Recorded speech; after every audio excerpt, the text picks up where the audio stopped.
Écorsaire est un programme de sciences participatives qui vise à cartographier la pollution urbaine.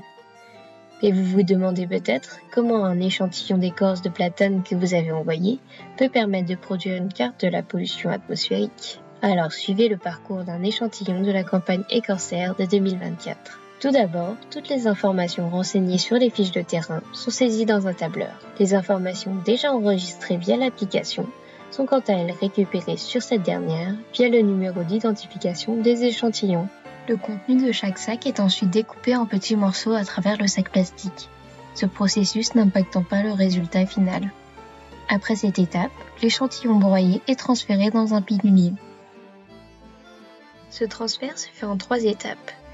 D'abord, le pilulier est taré sans son couvercle.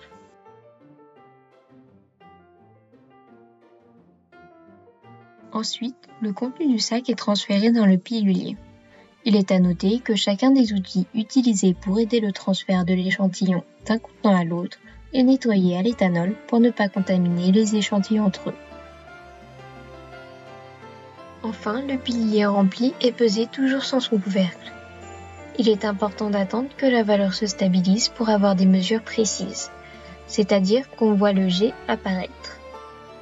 Ces étapes permettent de mesurer la masse de l'échantillon que l'on récupère pour la rapporter à la valeur qui sera ensuite mesurée. Toutes ces étapes seront ainsi répétées pour chacun des échantillons. Les morceaux d'écorce restants sont conservés avec leurs fiches dans leur sac pour pouvoir y revenir si besoin.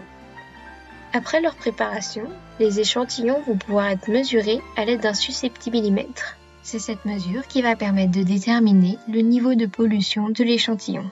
Chaque jour où la machine est utilisée, elle doit être calibrée avec un pilulier vide.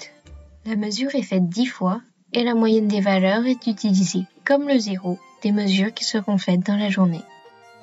Pour chacun des échantillons, 3 mesures sont faites pour assurer une bonne précision.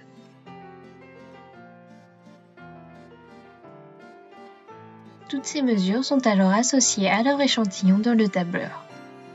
Grâce à ces données et à un logiciel de système d'information géographique, l'équipe Écorsaire peut vous présenter les cartes des différentes campagnes. Merci pour votre participation et n'hésitez pas à prendre part à la prochaine campagne Écorsaire. Pour en apprendre davantage, vous pouvez retrouver en description le document Écorsaire qui retrace le parcours plus en détail d'un échantillon arrivé chez l'équipe Écorsaire.